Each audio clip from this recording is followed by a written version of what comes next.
So morning, welcome to my channel. I'm Penny and today we're doing composition.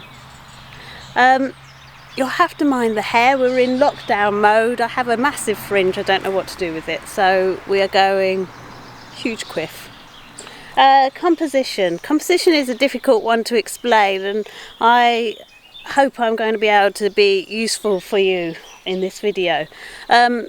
So composition, when people talk about compositions in images, in photography, it is basically the narrative to your photo, the narrative to your image, the map to your narrative, and you are placing objects or choosing angles, so you're taking someone's eye from one object to the next object to the ultimate focus point of your image. And if you have good composition, it is the difference between taking a snapshot and taking your photo up to the next level. Some people are born able to just do good compositions and they have an artistic mind. If you're anything like me, I have had to learn everything. It just doesn't come naturally to me. But if you keep on doing it, it eventually does just sink in and you do a good composition without thinking about it too much. But it involves thought for me at first, so before it naturally comes, a bit like driving the car. I do think when I'm driving the car, but you know what I mean, where it seems very difficult at first and then changing gear and steering and looking mirror signal maneuver, but then after a while it just becomes natural. So we're going to do good compositions. Hopefully I'll give you a few good tips, and it will make me think about my own photography as well as we're doing it, and improve my own work. So that'll all be good. So let's get on with it.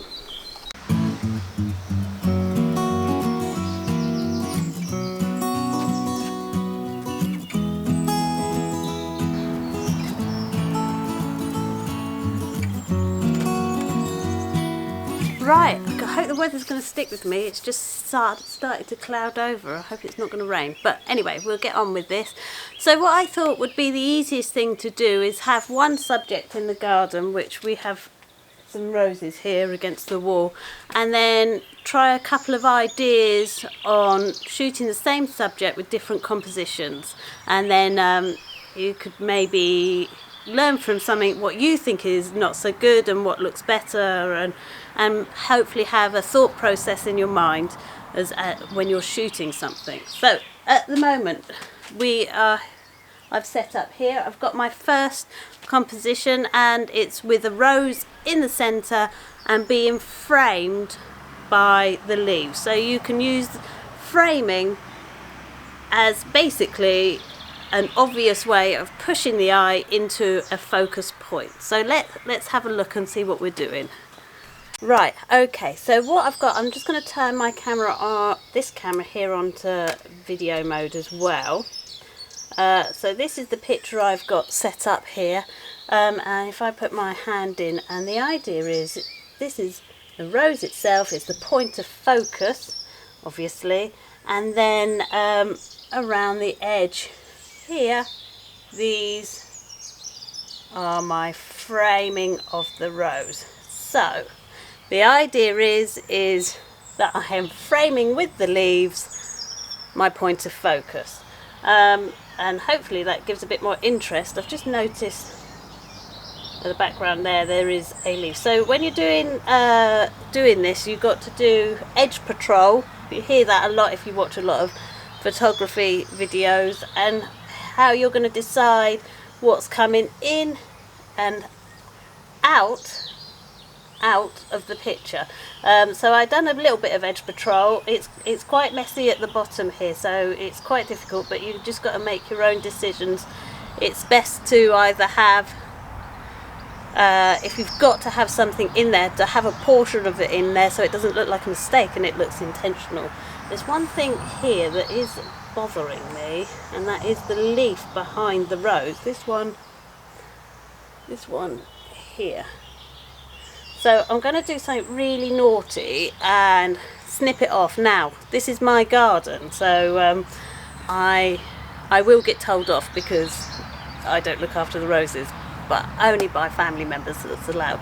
But as a rule, out in the wild and stuff like that, we try not to interfere with what's going on. But we're in lockdown. There's goods and bad sides to lockdown, and one good side is that I can snip off a leaf I don't like. If it was a dead leaf and I was out in the out of my garden, oh, let's get that one off. I will get in trouble. Oh dear, I hope I might have just ruined the picture. Let's take the lot off. Oh, come here. There we are. Let's have a look. Oh, it does look better.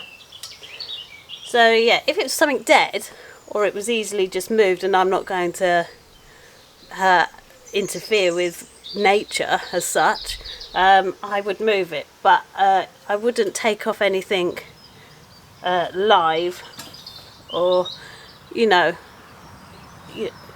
you're taking a picture. So right, that does look better. I'm starting to get fussy because there's now a stick just in the back of the rose. Bear with me.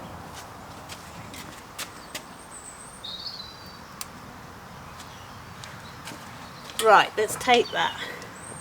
So I think you should be able to have seen what I've just taken off. So I'm going to take it off video mode.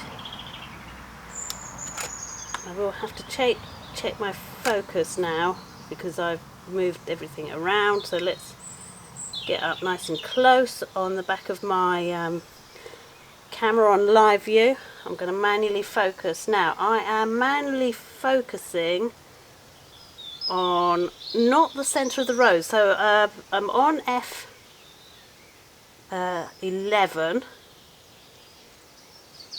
F8 apparently is my sharpest aperture. But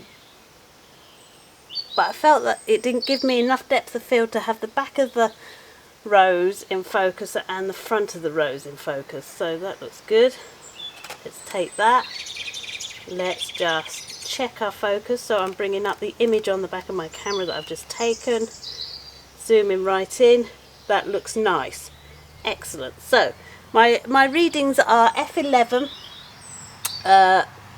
My shutter speed is a 60th. Even though I'm on a tripod, we keep getting a slight breeze, and it just makes sure that that any movement happens, it will just freeze that. So that's good. And my ISO, I have put it on automatic because it's the ISO that I want to change to keep the exposure right. So I've just put it on automatic. It's not going to go too high for this camera. So this is a full frame camera. It can go up to 1600 pretty easily without being too much of a problem. So yes, so ISO's on automatic. I feel much happier with that picture now. I've taken out a few distractions. So composition as well is what you leave out of the picture, and you want your pictures to be clean and easy to read, easy for the eye to follow to where you want to go. So you would have probably heard this before as well, photography is what you leave out of a picture as well as what you put in a picture. And if you are able to clean up a scene and take out the distractions by either moving your camera around or being naughty and just snipping little leaves off and things like that, then that's how to improve your work. So anyway, so we've done that one. I will show you the picture now and we'll go on to the next composition.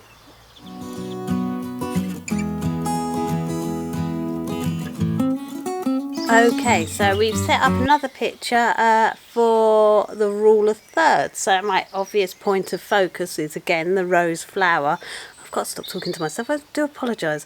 So the obvious point of focus is again the rose flower. So if I again put this on video mode. Alright, so rule of thirds is when you take something out so it's not in the centre of the photo.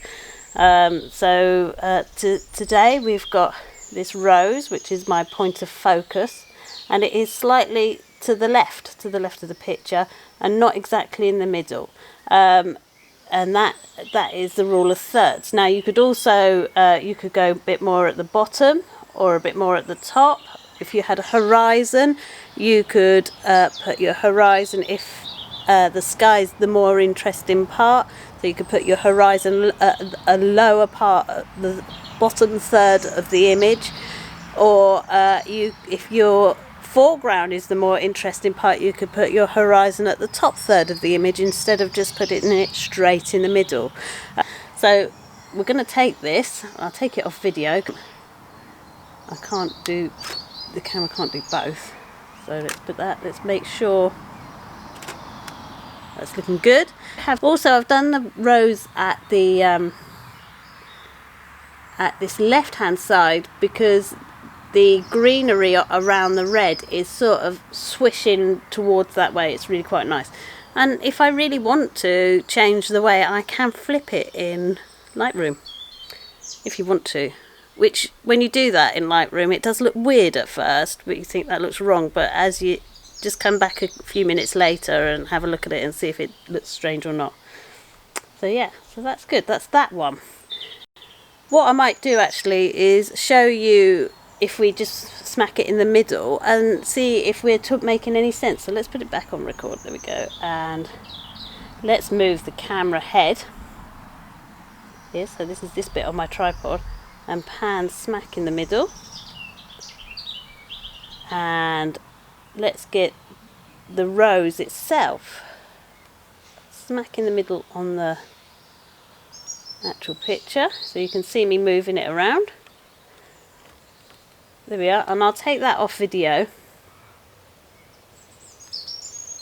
and photograph that. I will be fair and just check the focus, so you don't, and then you can make your own mind up on the pictures, and I'll show you, and then you can decide if I'm talking a load of rubbish. Because if you like this one better, then maybe I am talking a load of rubbish. It's slightly underexposed as well, so let's overexpose, sorry. Let's do that. Let's be completely fair.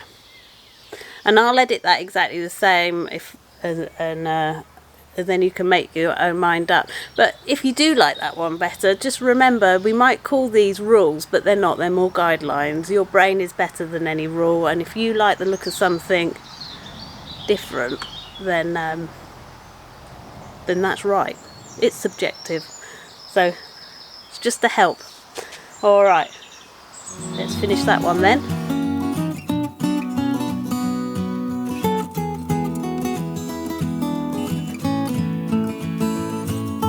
Okay, right, hello. So the next thing, so this is the same rose that I've just taken a photo of with the rule of thirds. Now I've come up because I'm going to isolate the rose. So you can isolate things and have empty space around the subject. I obviously not going to have empty space around the subject, so I'm going to try and achieve this with a shallower depth of field. I'm on f5.6. I could go down to f4,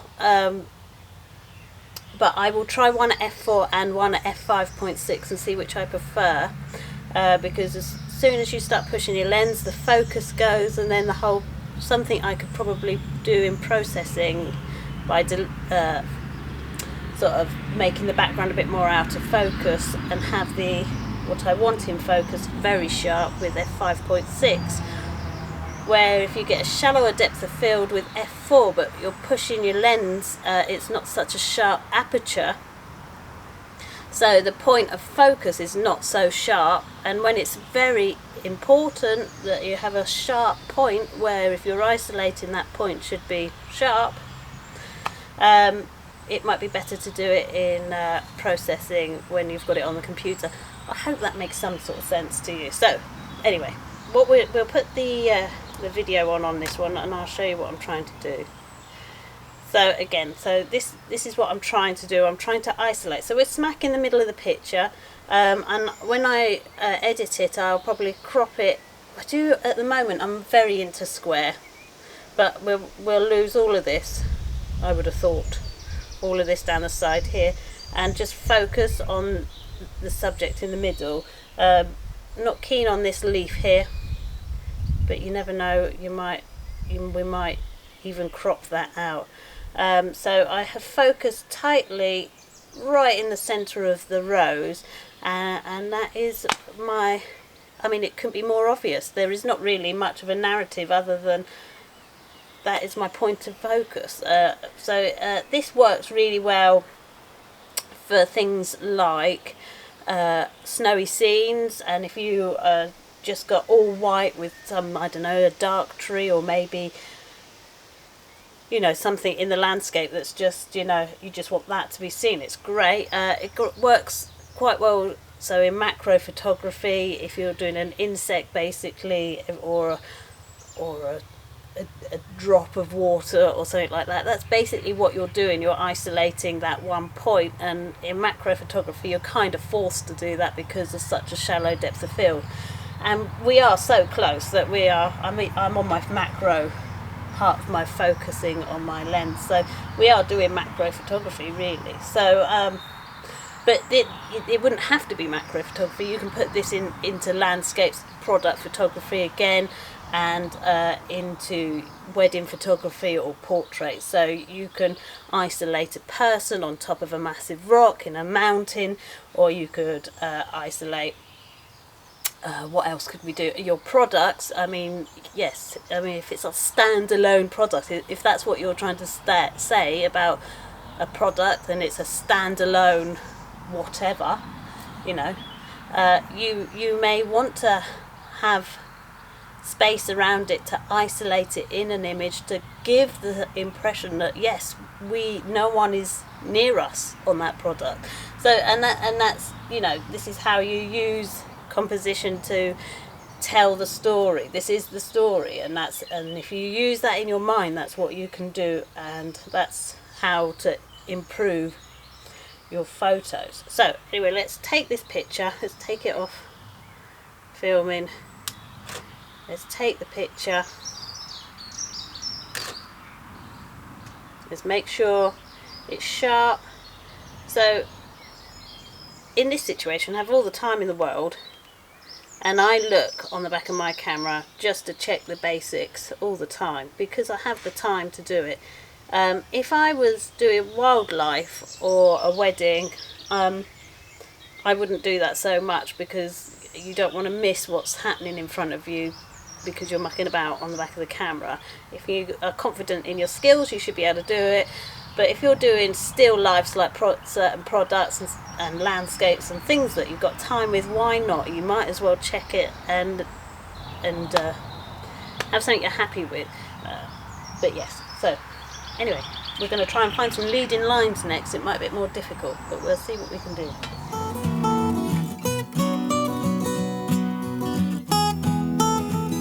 Okay, so on this one we're looking at leading lines. So if I turn the video on my main camera again, so leading lines, this is not the best example. This is about as good as I can do on this rose plant, but leading lines, so the idea is that this leaf is leading us up to the rose, ultimately at the top.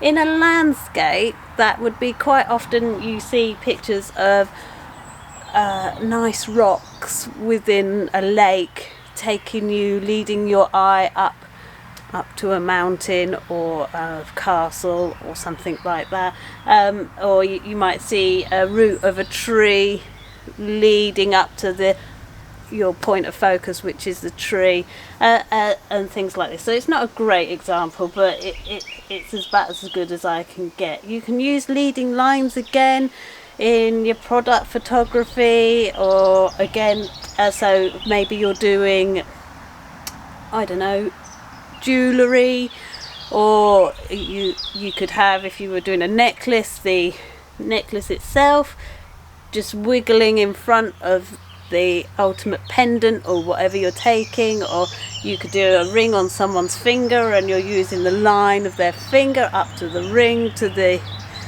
point of focus in wedding photography, you could have the bride's veil blowing in the wind towards the camera and the eye will follow the veil to the bride's face. Or you could have, when you're doing the confetti shot, you could arch everyone one side of either side of the bride and groom, and you go straight down the line of the tunnel, and the people will be your leading lines to ultimately the bride and groom at the end. And also they would frame, and it would, you know, and then you catch the confetti shot which would finish the frame at the top. The confetti would come on over and finish the top.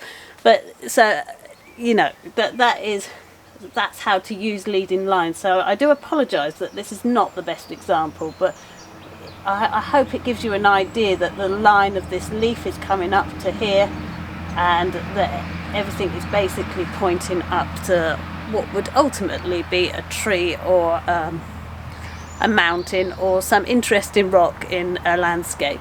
So you could also, in a beach scene, use your leading line could be the edge of the sea, S-curving up to a cliff, to a point of interest.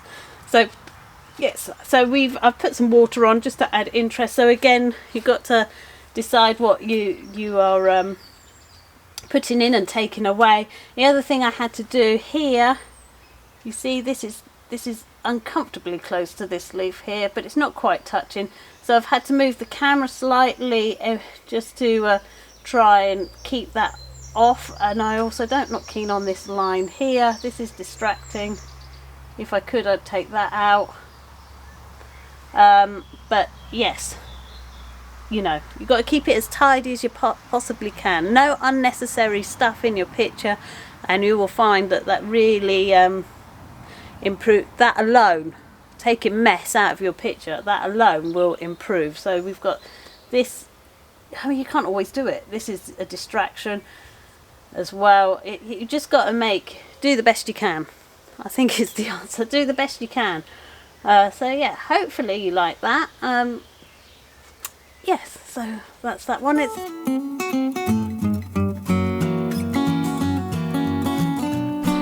Right, so I hope that all helped. To sum up what we've just done, is my top advice is keep your pictures clean as possible, in that you take out any distractions that you possibly can. Try and use lines to take you to a point of interest. Have a point of interest. Sometimes with landscape photography you get to a point where the view is amazing, and through your own eyes the view is brilliant, and you look at it and you think, right, I need to photograph that. You point the camera, it looks flat, and you lose whatever you've seen in your mind, what you're looking at, because your brain's really good at taking out bits of rubbish it doesn't like seeing. So but obviously the camera doesn't do that, and as soon as it goes 2D onto a flat surface, your brain won't pick out what it likes and what it doesn't like. So you have to take people through that journey and encourage whoever's looking at your picture to see what you saw in that original view. So when you see an amazing view, you need to, it does look flat, you need to think, have I got some leading lines? Could I make the horizon in a different place, a rule of thirds, or put something in the foreground at the rule to one left side or right side, the rule of thirds again?